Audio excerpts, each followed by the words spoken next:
engage with brands that they know, like, and trust. Consistency is important for brand recognition. Why would I engage with them if they don't seem to know what they're doing? There's a level of professionalism that comes with being consistent. You actually helped us come up with the Gambit branding that is today. So how do you feel about a platform like Canva where everyone feels as though they can be a graphic designer? That's such a good question, because I think, and I'm so sorry to Canva, actually I adore Canva. How does creating a brand or having a solid brand affect consumer behavior? You need to have that strong foundation and that strategy behind your brand so that you can connect with the audience. You need to know what you're saying, what you're selling, why you're selling it. A top brand for you that stands out from a design point of view? Okay, well, my favorite is Who Gives a Crap. Their mission is amazing, their values are amazing, and you can't engage with that product without knowing exactly what it is. If there is people that are sitting there being like, we need to rebrand or we need to come up with a brand for this business idea that we have, what is 3 pieces of advice for people that are looking to start their brand from a design point of view? I think the number one is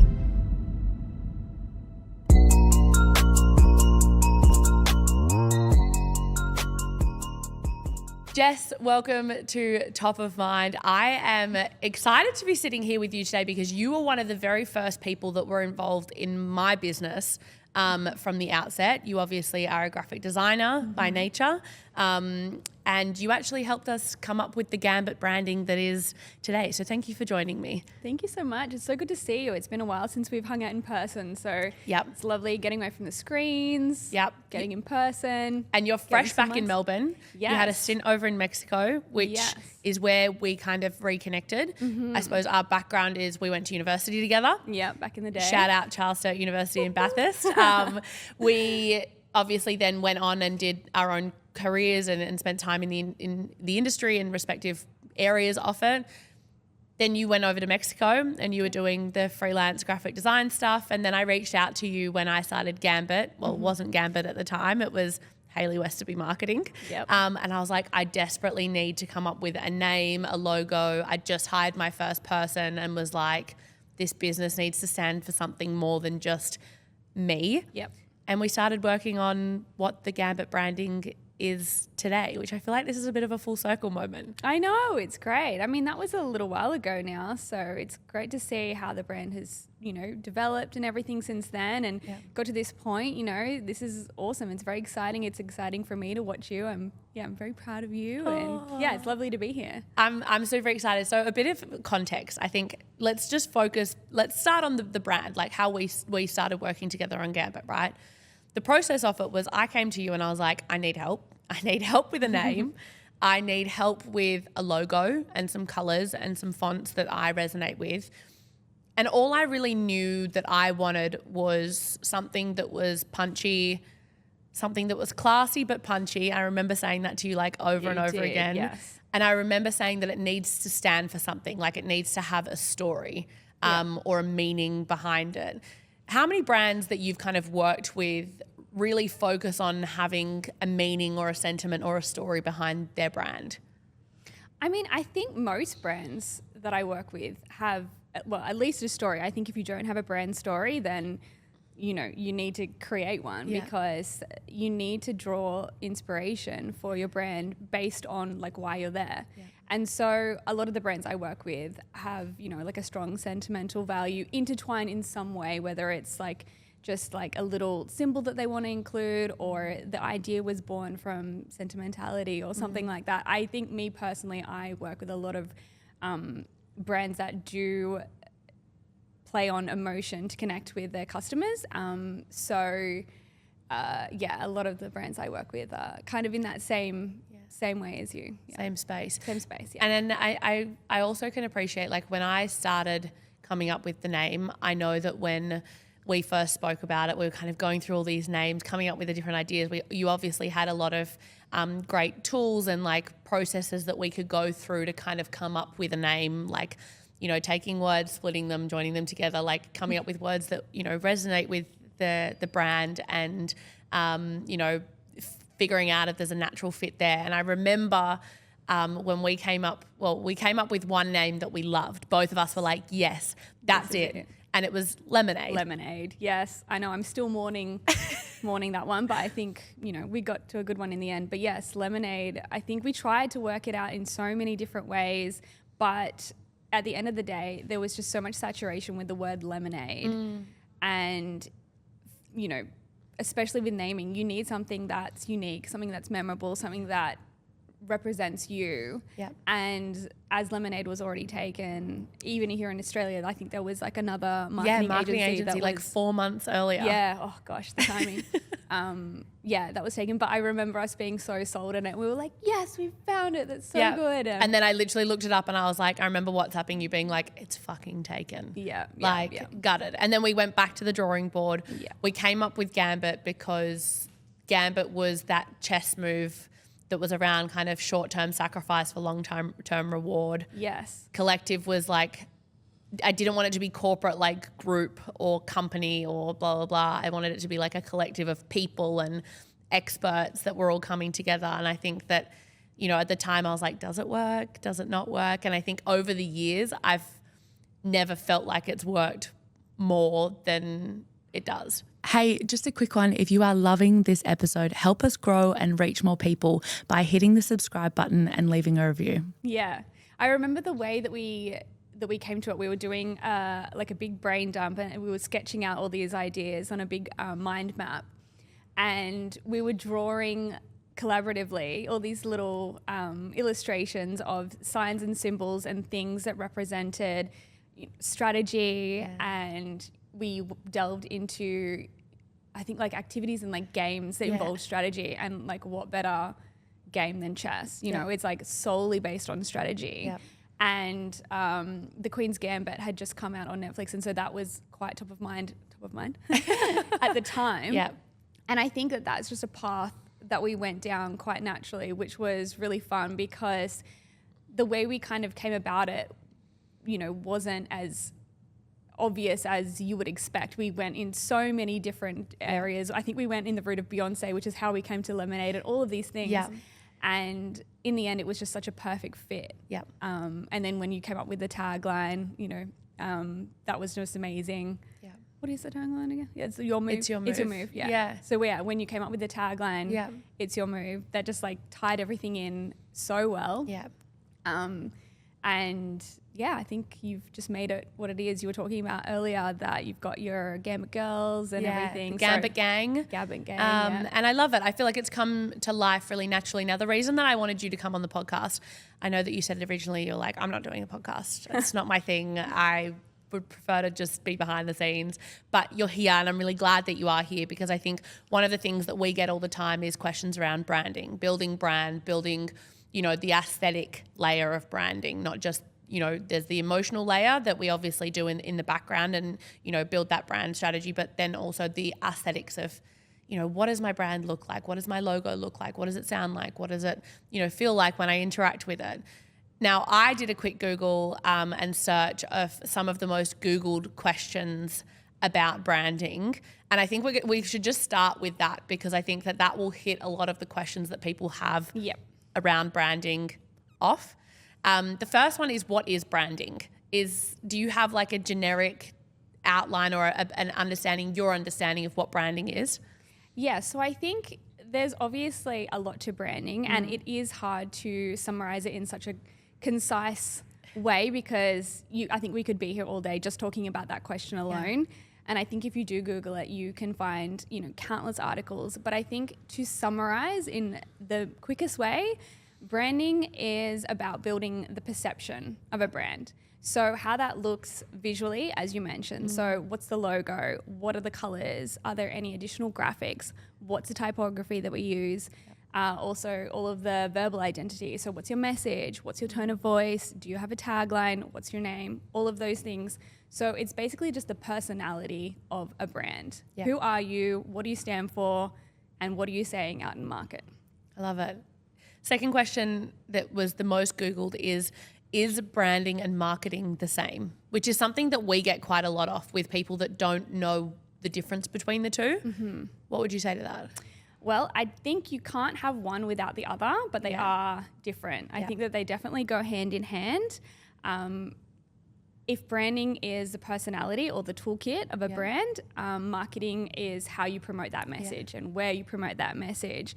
What do you say to your customers? Where do you say it? Is it on social media? Are you doing some paid advertisements? Is it word of mouth? What is that? So, yeah, I think they're definitely married, but they're independent. They're separate houses. They're doing their own thing. Yeah, they're married, but they're living in separate houses. Yeah. I love that. Now, that's the third question I have here is, why is branding important for businesses or brands? So people buy from brands that they know, like, and trust.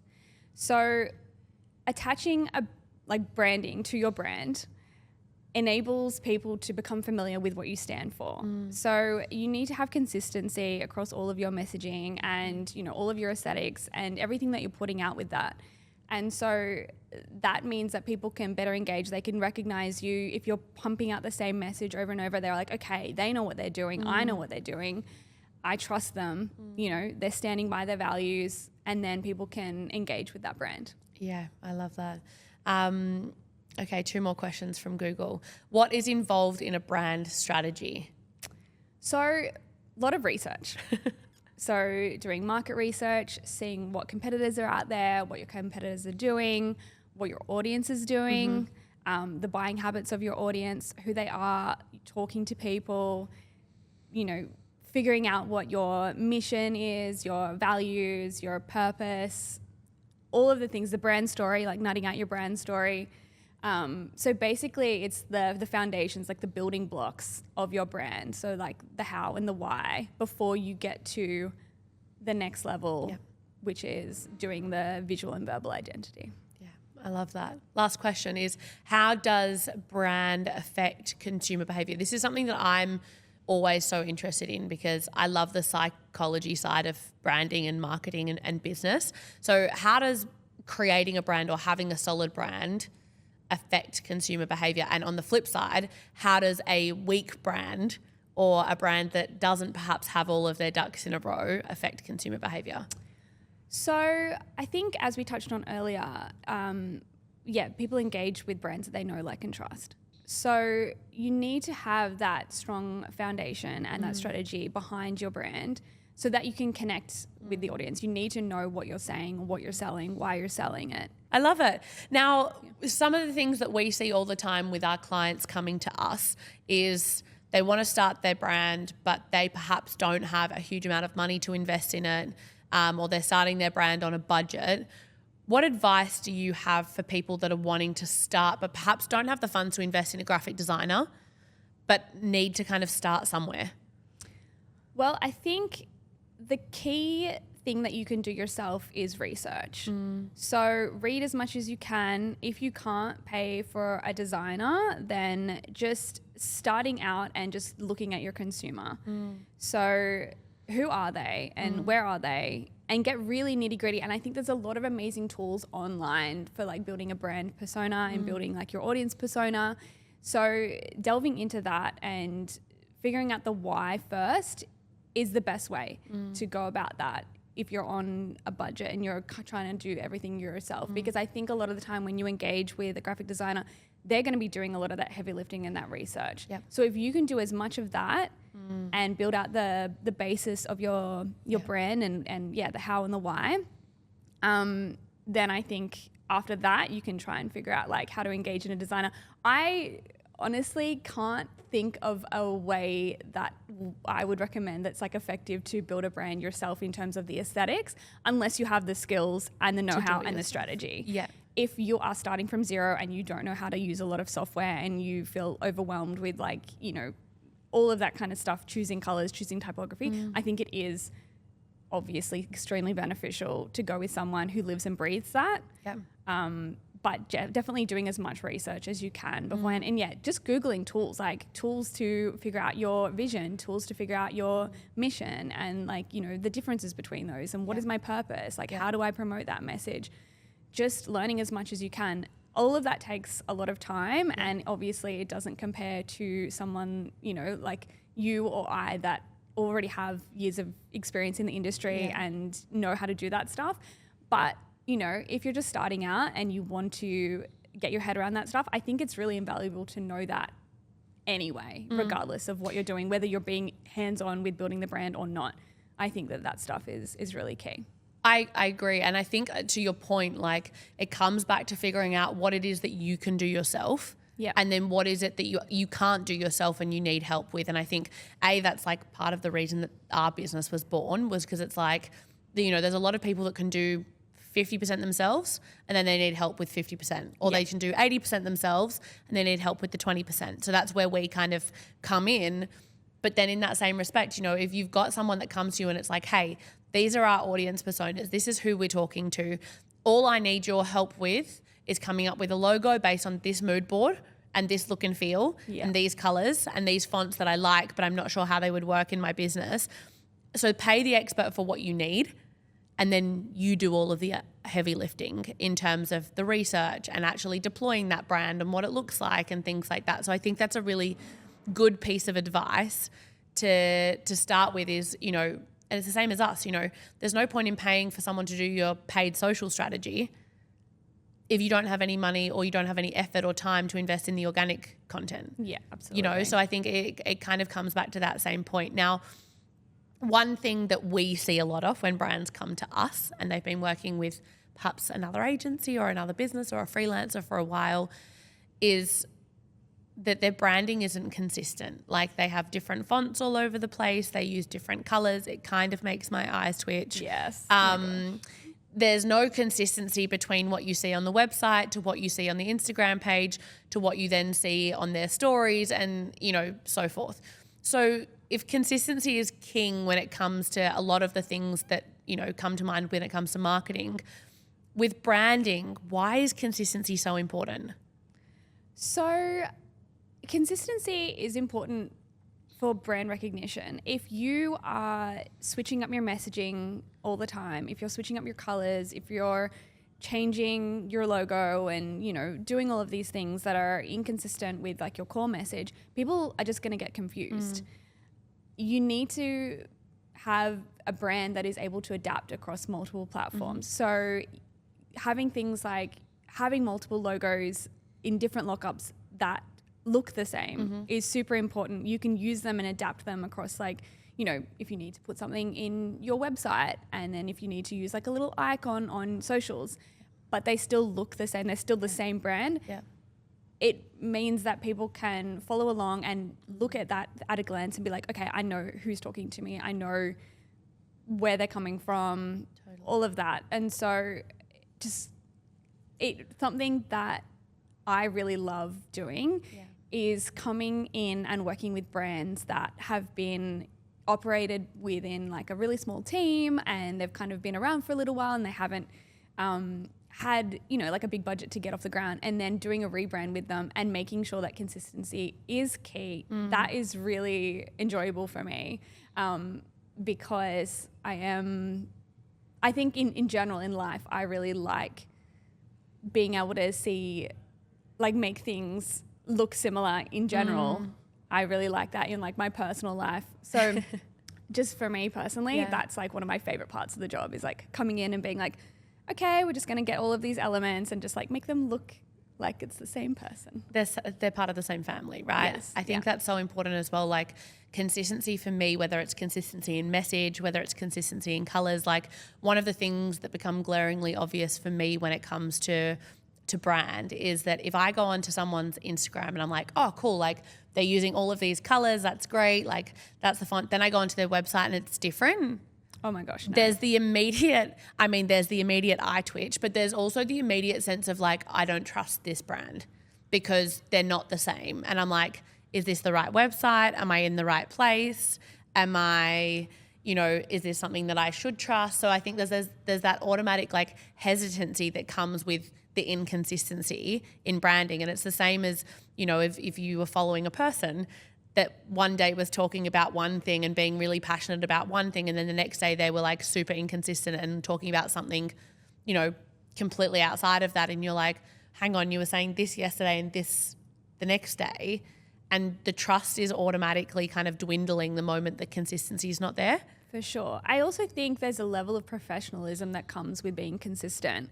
If you look like your message is muddled or your assets are all muddled, people are going to look at that and think, you don't have your shit together. Yeah, you don't have your shit together. This person is frazzled. This brand is frazzled and they don't know what they're doing. Why would I engage with them if they don't seem to know what they're doing? So definitely consistency is key. I couldn't agree more. Now, when it comes to building a brand, what do you think is the most important thing to consider when it comes to branding?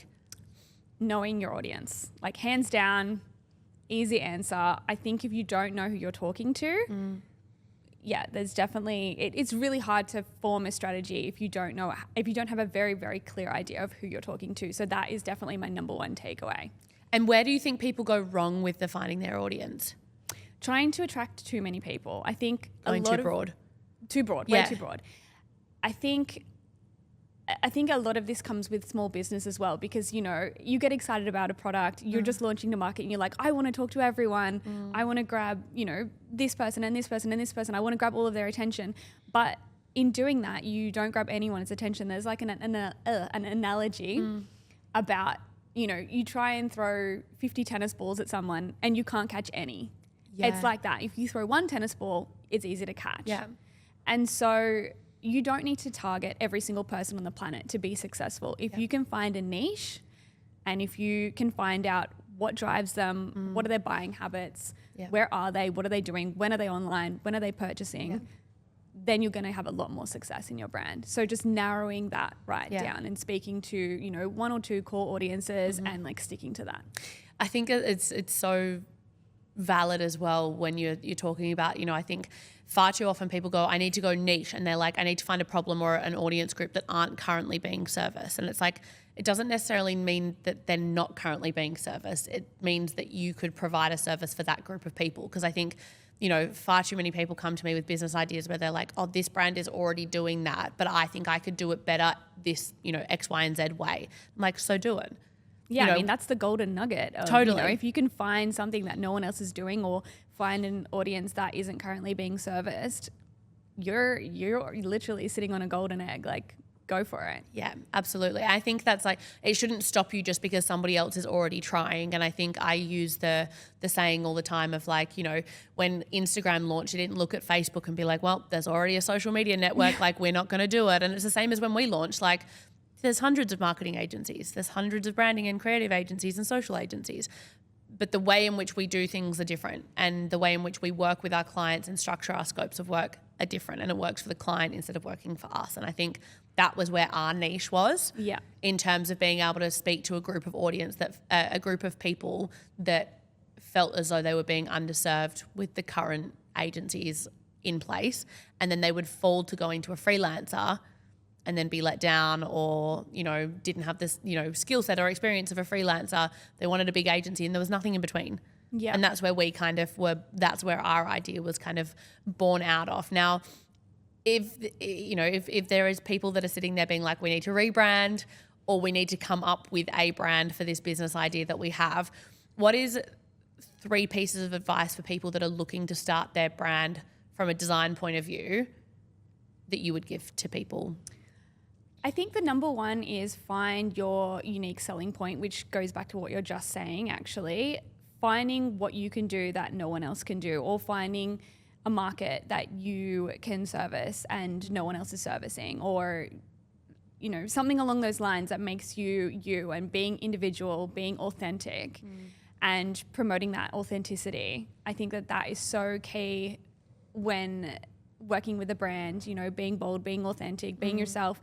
There's so many brands out there, but there's also, such big audiences today. Like there's space for everyone. And so figuring out who you are and why you do what you do and who you're talking to and honing in on that message, that is definitely my number one. My number 2 would be, in terms of design specifically, if you are a small business owner or a personal brand and you have an idea of what you want aesthetically when you go to, a designer, or if you are creating something yourself, don't be led by your personal bias, or don't be like closed in by your own personal bias. Because oftentimes people engage with brands that are memorable rather than something that's necessarily like aesthetically pleasing. Yep. So if you come into creating a brand and you're like, I just want something that's, you know, really beautiful and really clean and timeless, not that clean and timeless isn't something amazing to go with, that's great. But if you, I think, are held onto the idea of sticking to aesthetics over strategy, then you're going to come into like a lot of roadblocks and you might end up looking like a lot of other brands. So being bold and being unafraid to explore other options. Hey guys, if you are listening on Spotify, don't forget to leave us a 5-star rating. And if you have any questions, feel free to leave them in the Q&A function on Spotify. And so I remember actually back when I was studying design, I used the word pretty to describe one of my, or like what I wanted to come out of a brief. And I was like, I just really want to create something pretty. And my design teacher was like, I never want to hear you use the word pretty again. Like, you know, and she pointed out that some of the most memorable brands aren't necessarily what you would call like pretty, but they are memorable. Yeah. So what kind of brands can you draw with your eyes closed? You know, like you've got the Nike swoosh, you've got the golden arches of McDonald's, you've got the apple from Apple.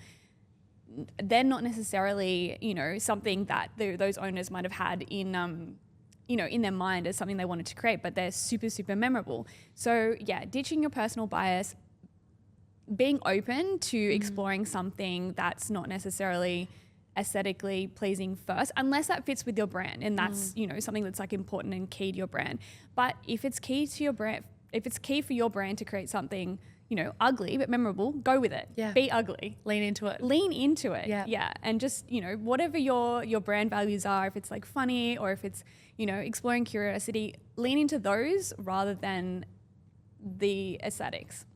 That I think is something that, a discussion that I have a lot with a lot of my clients.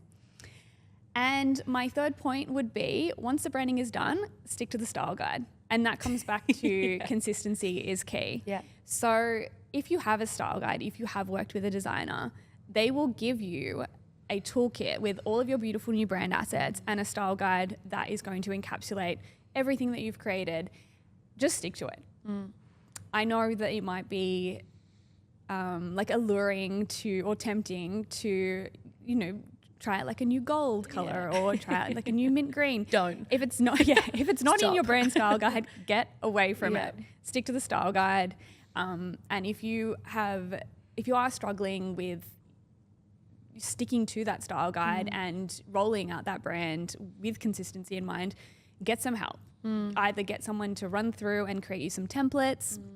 Something that I always find really useful, especially working with small business owners and individuals, is setting them up in a tool like Canva. That's a really easy to use, setting them up with a bunch of templates. And they can literally just go in and change things as they like, but the colors are all in there, the fonts are all in there, the logos are all in there. You can't kind of mess around with that stuff too much. So that is something that's really useful when coming to building a brand from a design perspective. I love it. Now, it's something that I'm really curious about. As a designer, you obviously have a huge skill set that you've, you know, gone to university and learned about. You've spent years honing in your craft of, you know, understanding various platforms and software and things like that. How do you feel about a platform like Canva, where everyone feels as though they can be a graphic designer? Oh, that's such a good question, because I think, and I'm so sorry to Canva. I adore Canva. In the beginning, I was very hesitant. Yeah. I was such a strict, you know, like Adobe or nothing kind of gal. I was like, oh my gosh, yeah, you know, everyone's just trying to do their own design stuff. But I am proud to say, like, I've come completely full circle. I think it's an amazing tool. Yep. Especially in this day and age where so many people are coming up with their own like little side hustles or something, and they might not have the resources to hire a full-time designer or anything, and you know, be able to do that stuff themselves. It enables them to do that stuff themselves, which is awesome, and it has so many incredible templates and things. I do think it is super valuable to engage with a designer first, to come up with those assets, put them into something like Canva, and then you to take that and roll that out yourself. So I'm a big fan. I agree. I think we obviously have clients that come to us asking for brand help and things like that. And I think that whilst Canva does do a lot, there's certain things that you just can't do in Canva. And I think that's where, a skill set of someone like a graphic designer that has lived and breathed branding and design for a really long time can come into play. Like there's no way that I would have come up with my logo, as simple as it is, in Canva. For sure. Like I needed somebody to be able to go, hey, did I ever think that my brand would be green? No. Or like sage. I think we called it Gambit Green. Oh, well, whatever again, works, that never crossed my mind. Like it's only after 3 years of running the business that people are like, yeah, that's the Gambit Green. Like that's what I recognize it as. And I think that our brand wouldn't be where it is today had we not have engaged somebody that understood design and graphic design the way that you did. So I think thanks. whilst we use Canva for so much, there's certain things that Canva can't do. And I think that you're right in the sense that being able to utilize it so that it helps brands stay consistent with their templates and things like that can actually be very beneficial to branding. For sure. But there's certain things that it can't do. I say they, like it's a person, like all these little people working behind the scenes. Well, I mean, there are a lot of people behind the scenes at Canva, so it's accurate. There's a lot of things that Canva can't do, but there's also a lot of things that they can do. So leaning into Canva when it works for you. But I think as well, just because you have the tools of Canva doesn't mean that you're an amazing designer. Like I've seen some shocking Canva designs that I'm like, wow, you had thousands of templates at your fingertips and this is what you came back with? I mean, I could have a lot to say about that, but I feel Please do. Let's be controversial. I mean, obviously, as a designer, it's hard to see that sometimes. Yeah. But also, I understand that not everyone has the budget, and also not everyone necessarily cares about aesthetics as much as, a designer would. Yeah. But I think with something like that, it all depends on what kind of an impact you want to make. Impact and budget, really. Like if you are low on budget, then obviously go forth. If it's no good, then if you think it's good, then whatever. But I think it's helpful to definitely, if you can, get a designer on board, get someone to create something that is unique and uniquely your brand and knows your brand inside out and help to build your brand. I think that there is such impact in that. And if you want a lot of success and if you want to target particular people and really achieve as much as you can in the space that you can, it's invaluable to hire someone that can help you do that. There's some pretty hideous designs out there, I will say. But yeah, I couldn't agree more. And I think the more brands that I work with, and also the more brands that I interview on this podcast, the more I'm learning that brand is the pivotal point for them. Like I interviewed Josh Mildren, who's the founder of Revel, which is a gym franchise. They've got 30 locations, and they've actually just come out this year saying that they're going to franchise less and focus on brand more. I love and that. That's the thing that is going to get them the competitive edge, because so many gym franchises are looking to just grow. Yeah. But he's like, actually, the thing that people love most about our business is the brand and what it stands for and the community that we build. And so he's like, that's the thing that we should be putting money into, which is just, I think that was episode 4. So I think, there are more and more businesses and brands that are leaning into the branding side of it more than anything else. Now, if there is, any kind of key brands that stick out for you when it comes to design, what are some a top brand for you that stands out from a design point of view? Okay, well, my favorite is Who Gives a Crap. Okay. I think that they do such an amazing job of being memorable. They're bold, not only in their name, but all of their copywriting, in the way that they package their product. Their mission is amazing. Their values are amazing. And you can't engage with that product without knowing exactly what it is. You see the little rolled up toilet paper in, a cafe bathroom or whatever, and you're like, okay, cool, who gives a crap? So I think they do an incredible job of their brand and being authentically them. They're not afraid Yeah. to go against the grain. And that is something that I think is so, so, so invaluable and goes back to being authentic and being yourself. Those key things, like don't be like everyone else. Don't be like every other toilet brand out there that, you know, shows like photos of like puppies and stuff on their packaging and, you know, blending in with that crowd. And I've seen Who Gives a Crap grow so much more in like the last few years, and it's just like expanded, especially since leaving the country, living in Mexico for 5 years and then coming back. I remember it felt like it was quite niche back in the day, and now I'm seeing it really mainstream, and they're selling in Aldi and everything. So they are just like such an incredible brand that is just doing exactly what they believe in and doing it the way that they want to do it, and absolutely killing it. So be bold, be Who Gives a Crap. Yeah, I love that.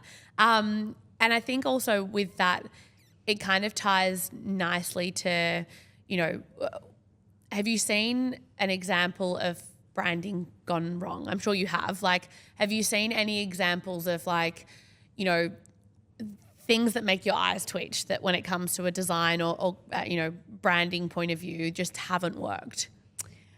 I think that goes back to what we were talking about before, about people trying to tackle things on their own without a clear strategy.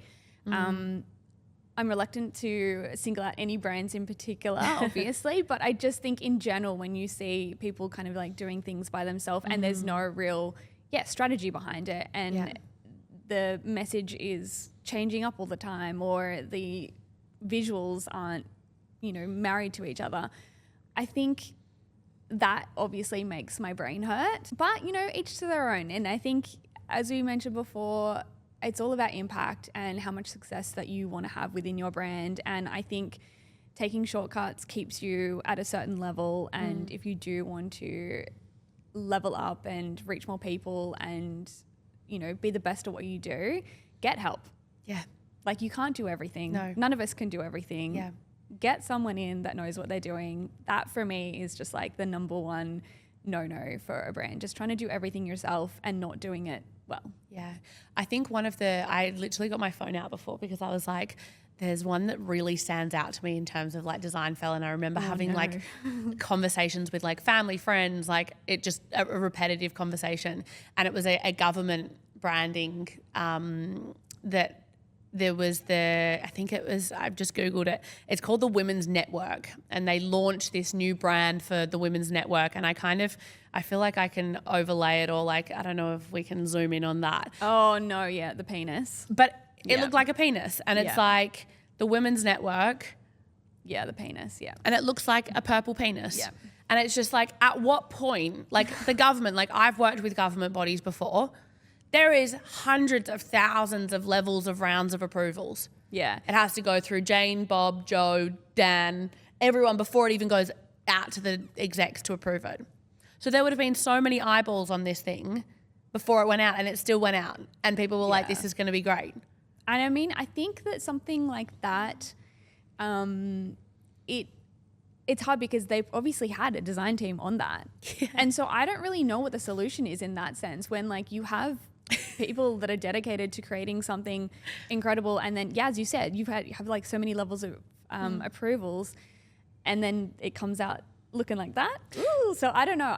That's a pretty bad one. I actually did just think of another one, which I don't think is necessarily a terrible move branding wise, but it was such a oh my gosh, I'm losing the word, like a controversial. No, like a backlash. Sorry. I just had an absolute brain fart. There was a massive backlash when the Daily Oz released their new font. They just did like a little brand refresh in like a few weeks ago or a few months ago. And they had a new font that they would use for their hero images on their social media tiles. And everyone was like writing under the comments like, we hate this font, we can't read, bring back the old font. And so they did. They actually were like, we heard you, we're going to bring it back. Yeah. But that, I think, is something that just wasn't tested enough. Yep. So it's unfortunate that they didn't kind of like, test it out, see how the readability score was. Totally. And yeah, that was just like a little fail. But I don't think that was just like, you know, the worst thing. They undid that pretty quickly, and it didn't ruin the integrity of the brand. It wasn't so different from their original branding that it was, you know, it felt like whiplash or anything when they switched back. It was pretty in line with what they looked like anyway, so it wasn't as bad as the Women's Network. It's also not damaging, right? Like I think the yeah. Women's Network, when you look at and you're just like, wow, how have hundreds of people seen this, looked at it and been like, nope, not a thought of a penis has come across my mind. Like how, when you launch it and it's the first thing that everybody sees. So I think there's an element of having like, yes, there's approvals, but obviously the Women's Network proved that you can have hundreds of thousands of rounds of approvals and stuff like that still slips through the cracks. You can have professionals engaged, and they still end up with something like that. But then there's also that testing and the testability of, you know, whatever it is that you're launching to market. You know, at the end of the day, if you're serving a certain audience that are your niche or your core audience, they are going to have something to say about it anyway. So I think being able to be reactive off the back of something that you are launching and go, you know what, this isn't serving our audience and this isn't, you know, making for you know, good branding or a good decision. And it's something that you can step back and go, we can change that. For sure. And I think that does come down to testing, as you said. It is tricky because obviously we don't know the ins and outs of that particular case study, but I would be curious to see like who they asked to see that. And so that is something that is absolutely vital in the branding process, getting as many eyes on it as possible. However, just blocking out all the different voices in terms of, you know, oh, I like this color, I like this color, I don't like this. I don't think that is necessarily important. Like definitely try and drown out that noise, but test things to be like, does this look offensive? Is this telling a different story than what we want to tell? Asking those important questions when testing a brand before launching is so important. And also not testing it in an echo chamber of yes people or people that are around you, right? Like I think for me, like even with our brand, like wasn't going to be controversial. It's, you know, certainly wasn't going to be going viral anytime soon. But I think that asking people that I didn't necessarily like know well or like or, you know, were friends with was really important for me, because it's like I don't just want to be surrounded by people just saying, yeah, that looks great, like go you all the time. Like I want people to say if it doesn't look good, to tell me. Like I'm that person that when I try something on, I'm like, I want you to tell me I look like shit if it's not right. So I think also being not in this echo chamber of like yes men all the time, and being actually putting it out to a market that potentially would, you know, buy from you or trust you or know you or like you. Now, this leads me to like one of my last questions is around what trends do you think that we will see coming? Like you obviously live and breathe design. You know, I've seen even in the last couple of years the simplification of logos, you know, people going from like these beautiful, rich, like intrinsically designed logos to, you know, then going to straight sans serif font that's black and white. What trends do you think that are happening in the next kind of 6 to 12 months that if someone is looking to start a brand or rebrand, that they can potentially look into and kind of focus on? So I think something that we've seen post-pandemic has been a lot of like throwbacks. So a lot of vintage style typography, you know, 70s colors popping around. You know, obviously even in fashion, there's been like throwbacks to the 90s, to the 2000s, and that is being replicated in design as well. You've got like a lot of geometric patterns at the moment. And, you know, fun things like 2000s bubble text. And, you know, people are playing, but they are being like quite playful. So I think that will continue. Also, I have seen actually a lot of contrasting color being used as of late. People are leaning into accessibility and how that looks online. And that shows up in the form of like, you know, contrasting colors. So using like lots of pops of colors and like clashing colors. I think also with like the rise of, you know, the style of like craft beer, you know, you see like a lot more illustration, that kind of style that you see like in, you know, bottlers and stuff. Like it's just things are becoming more playful, and I think that now has bled out into other industries. So, you know, in cafes, even you and I got like a little coffee this morning. Even on the front of the facade, there was like all these like cool little like cartoons. I think that you're seeing like a lot more of that, and that will probably continue. And of course, AI assisted imagery, just using that as a tool in design. I think that it is such an invaluable tool, and it's such an amazing tool. So I definitely think we're going to see more like AI-led designs as well.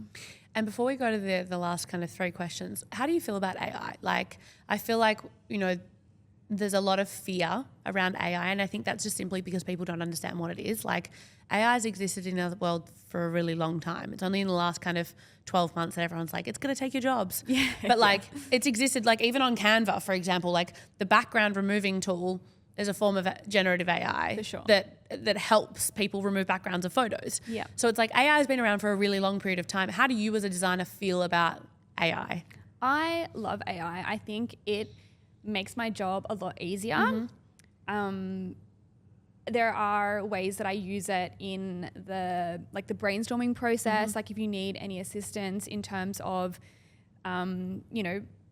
just literally brainstorming in any capacity, you can kind of chuck a bunch of ideas into Chatjpt and then get them to expand that. I always try and use that as like a last resort in terms of brainstorming, because I don't want it to, cancel out any ideas that me myself would normally generate. But I think if you're becoming stuck, or you just want to move past like certain ideas and you want to generate more ideas, it's an amazing tool. It's really great in terms of like sketching out ideas or just like mocking something up really quickly. Like if you at a glance want to see how a brand will look, and you've got your colors and you've got your logo and you've got all your assets, and you just really quickly want to be like, okay, how does this look on a web page? You can chuck it into AI. It's going to generate something. I don't often give clients like a finished product that's like has any kind of AI on it, but it definitely helps along the way in the building process.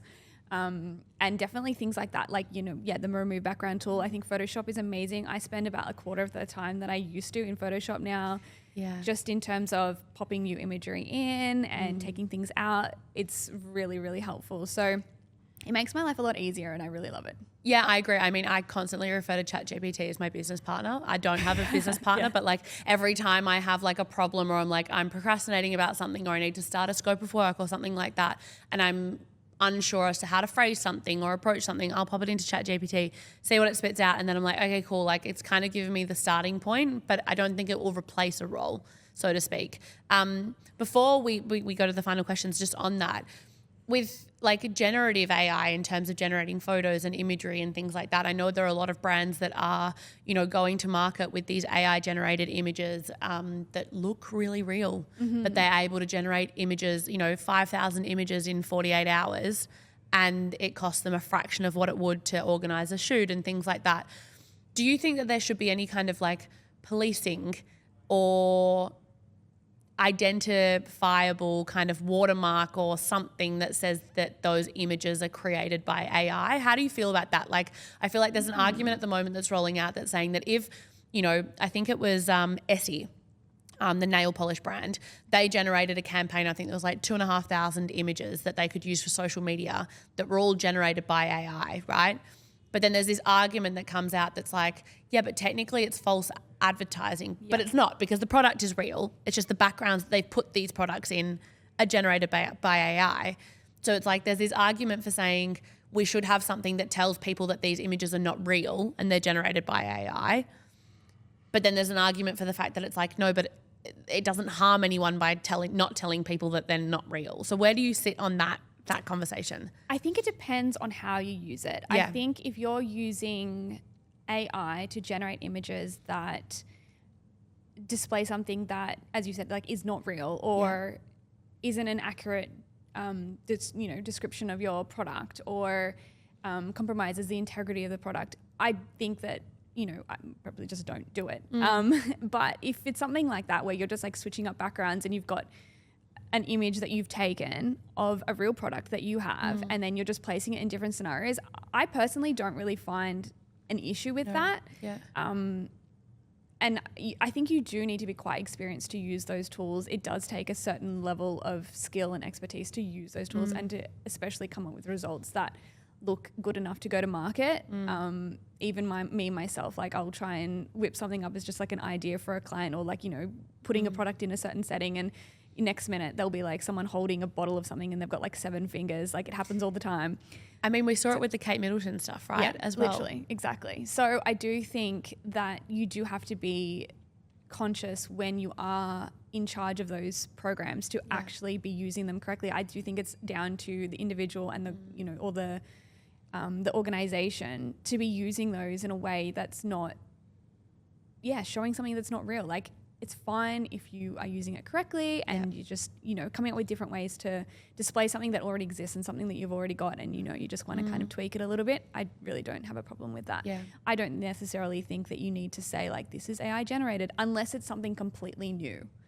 Then Or yes, doesn't exist. Or doesn't exist. Yeah, absolutely. Or it's harmful, right? I think like at the end of the day, AI is great and I love it and we're leaning into it as a business and organization. We're working with clients that are leaning into it.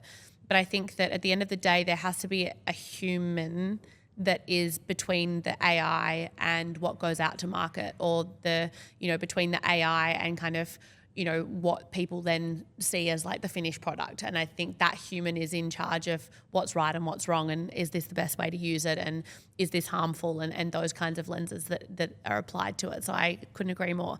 Now, to wrap things up, we've got quickfire questions. These are 3 questions that we ask absolutely everybody that comes on the podcast. The first question is, what is one brand that first comes to mind? As mentioned before, who gives a crap? Always top of mind for me. Amazing. Second is, what is one thing that you think helps keep a business top of mind? Being authentic and unafraid. I love it. And last but not least, because I'm a fiend for quotes, what is a quote that is always top of mind for you? And now this doesn't have to be something that's like, I feel like some people when they hear this question, they go, I need to be very like wise and just be like, you know, has some, you know, very wisdom-based quote, but it doesn't. It can also be something that you kind of just remind yourself of daily that resonates with you. So as you mentioned that, one of my favorite quotes that comes to mind, and I've just grabbed it. So it is by Irene Au. She says that good design is like a refrigerator. When it works, no one notices, but when it doesn't, it sure stinks. Oh, I love that. Yeah. I love that. That's a Yeah. good one. It's going to go, I feel like years and years I've had friends be like, Hayley, you love quotes so much. Like you should come up with like a quote book for like a That's cute. living room table or something like that. And I feel like I want to do it with all of the quotes that I ask of people. That's a throughout great that. idea. And I'm living for that one. That's such a good one. Jess, thank you so much for sitting with me. It has been so nice to chat, and it's hopefully not as scary as you thought it was going to be. Thank you. I feel like I started a little rocky, but I definitely eased into it. You made me feel very comfortable. Apologize for me stumbling over some questions in the beginning. I was definitely shitting myself, but no, I had Who gives fun. a crap? Who gives a crap? Yeah. One last thing from me before you go. If you enjoyed this episode, don't forget to hit the subscribe button or leave us a review wherever you are watching or listening to this podcast.